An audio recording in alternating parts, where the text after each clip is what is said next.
All right, so here we are again. Let's talk about correlation statistics. I mean, specifically, we'll be talking a lot about correlation, correlational coefficient, and all that kind of stuff. So here we go. So let's talk about methodology research and how does this work. So we've got really three different methods that you could underline.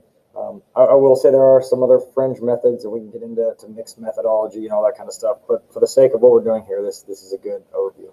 So the descriptive method, right? This is really observing behavior. Very common in psychology, sociology, anthropology. Okay, this is qualitative research. We're going to observe something, describe it, a much smaller sampling because you can't observe a large number of people, and it'll happen over a longer period of time. Very often they're case study based. They are longitudinal studies where you do it for quite a while, and then you will make a decision and an explanation as to why, or a theory, if you will, as to why behavior happened the way it did. Okay. Next, you'll have correlational methods, right? Predicting behavior. You're going to be then taking a look at the various variables, statistical correlations between a couple variables. How often does this happen? Is it something that we can generalize and explain? And this is going to be more of where we spend our time today. And then the experimental method that we have been determining, right? Determine why behavior occurs. This is going to be the manipulation of an independent variable, creating, we're going to be creating controls, dependent variables, etc. Okay, so let's talk more about correlation. So correlational coefficients, they're going to give us a couple pieces of information. We're going to start by talking about the strength of the relationship. So strong relationships are able to be generalized, that these phenomena will work together commonly, and you can use it across different times and places, different groups of people, etc. So strong relationship is one that is close to 1% or 0.1 or 1.0 as possible. That means they're going to be clustered very closely together, usually along some form of linear path.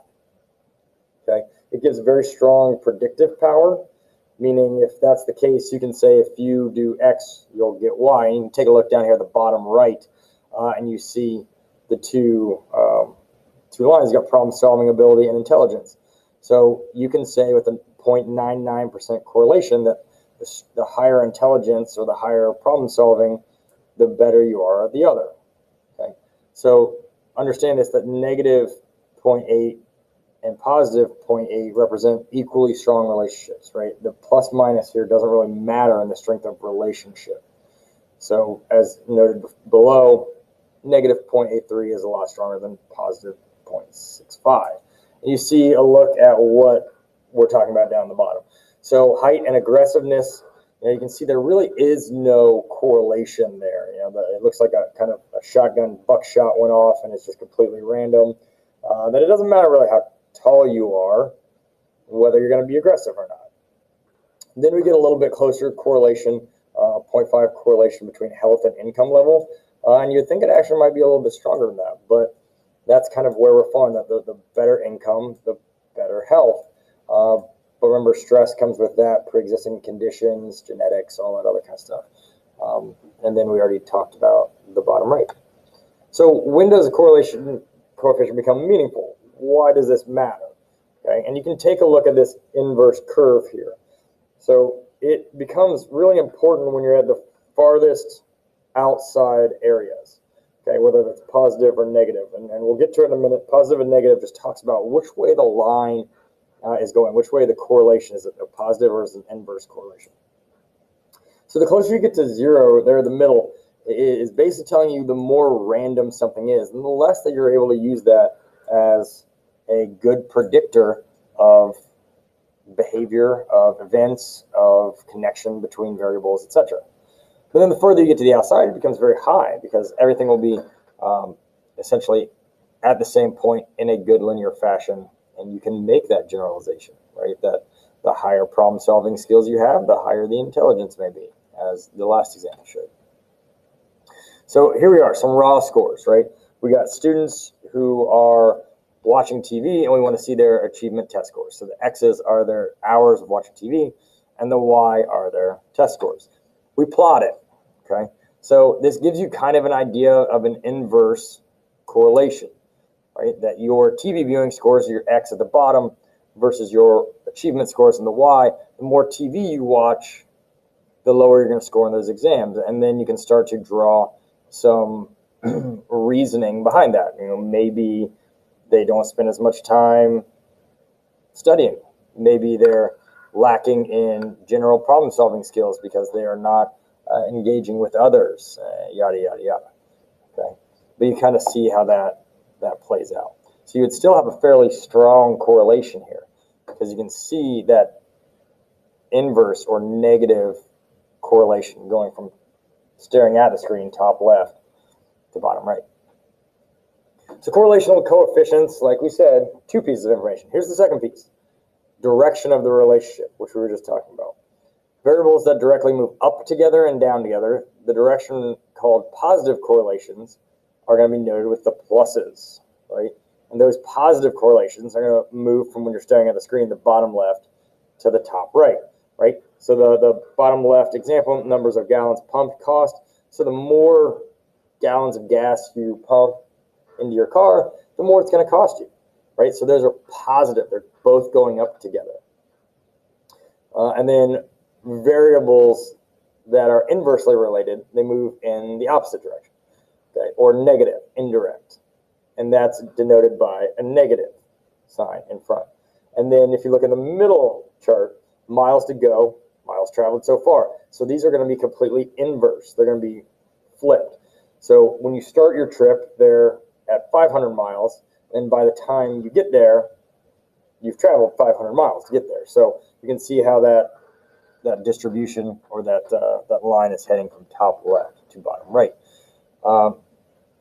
And then you've got your scores on a college final, number of math courses taken. And then you can see, again, that's going to be the more math courses you've taken, the higher you score, which would be a positive correlation. So let's play around with a few of these. Okay, so we have an inverse relation here, grade, percentage correct, time to complete exam, which is ironic. Okay, so these are all actual studies that have been done, right? And many of them are counterintuitive that we're going to talk about it real quick. The fact that the longer you take, actually the worse that you do. And here's a couple of reasons why. One means you're probably ill-prepared for the exam. Okay, so you are not ready to produce the knowledge store that's necessary to be successful. And two, possibly, you're also second-guessing yourself, going back and changing answers. And what studies have shown is often, unless you are 100% positive, have some new information, maybe a multiple choice question that came later that proved to you that one that you did earlier was wrong, your better odds are to stick with your original answer. Okay, so the more you go back and second guess, there you go, the possibly worse that you may do. So what predicts success? Okay, another fun study that was done in psychology. So your final exam grade versus the average grade of psychology exams during the year. So if you're doing well on the exams as we go along, you can see it overwhelmingly positively correlated with doing well on your final, okay, or midterm. Okay. So take a look at the same thing, but with French, not necessarily as much because so much comes down to added practice, okay? Different times, different places. So weight in kilometers, very different. Okay, hours watching television, nope, nothing. Days absent from psychology class, well, got a pretty strong negative correlation there. So let's take a look at causal ambiguity, meaning things that you can draw these conclusions to, but they might have lots of reasons. It's ambiguous, might be lots of reasons why it works out together. So if you look at A, social relationships and happiness are correlated, right? That makes sense, that if you've got a lot of good, strong social relationships, you're probably a little happier. But then it's also a bidirectional issue, meaning are the relationships making people happy, or are people happy because they have strong relationships? It's really hard to be able to tease that apart. And then you can also look down at third and possibly fourth and fifth variables, things like personality styles. Is a person's just genetic personality more predisposed to being happy and being outgoing and friendly? Do they have a household that facilitates both of those? Are they in situations where they are in groups like theater or sports or so on, which again lead to doing it like so? There's a lot of things that can possibly cause some of these correlations. And once you get them and you find that line, it's our job to kind of pull some of that out and figure out, well, why exactly is this? Okay. So here's some hypothetical data showing a logical relationship between the numbers of churches and the number of serious crimes for a sample of the U.S. cities. Okay. So again, here's kind of a funny one that people always look at me a little strangely. Number of serious crimes, you see there on the vertical, number of churches on the horizontal. And as the number of churches go up, the number of serious crimes go up. Often people go, I don't understand that. Usually churches are places of worship or synagogues or temples or wherever, places of worship. And doesn't that mean more peace and tranquility, etc.? Kind of. But one other thing that when we're looking at this and having to describe these statistics, which we'll take a look at again, and that's what we use these charts for, is explaining that the more religious facilities you have, and we'll just call them churches just for the sake of this chart, probably the more people that you have. So the more people that are in a densely populated area, you have a higher chance of dealing with more serious crimes. So in essence, the churches really don't have much to do with it. It's just an indicator of the amount of people, amount of people that are living there. Okay. So here's another one. Family income and students' average grade. Okay, so as family income increases, students' average grade increases. And then our job is to take a look at the why. We can talk about opportunities, tutors, books when they're younger, private schools where the student-to-teacher ratio is much lower, and so on. And those are things that family income can drastically change for the student's educational experience. Okay. Here's another interesting one. The position of the modern human brain at the farthest upper right indicate it has the largest brain relative to its size. Average brain size relative to body weight located along the diagonal line.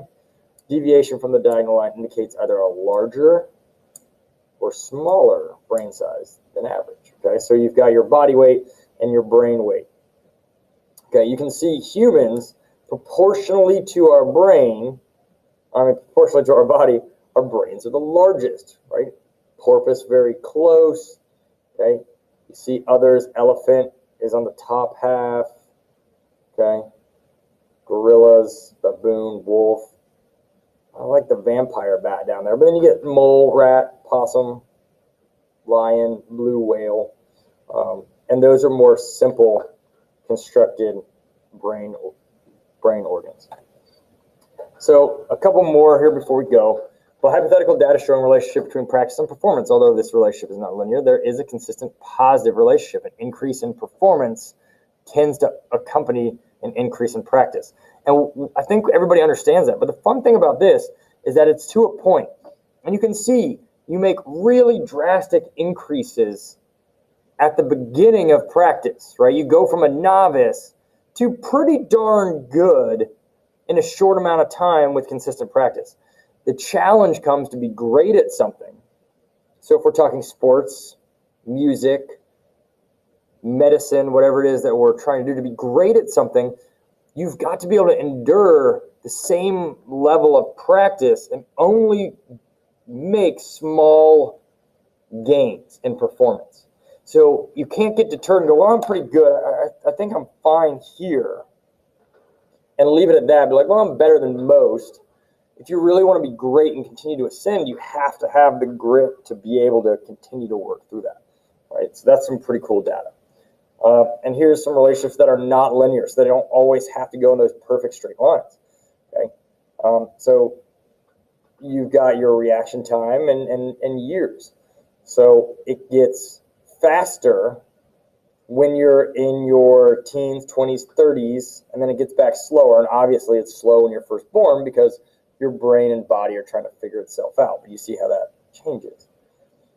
Okay?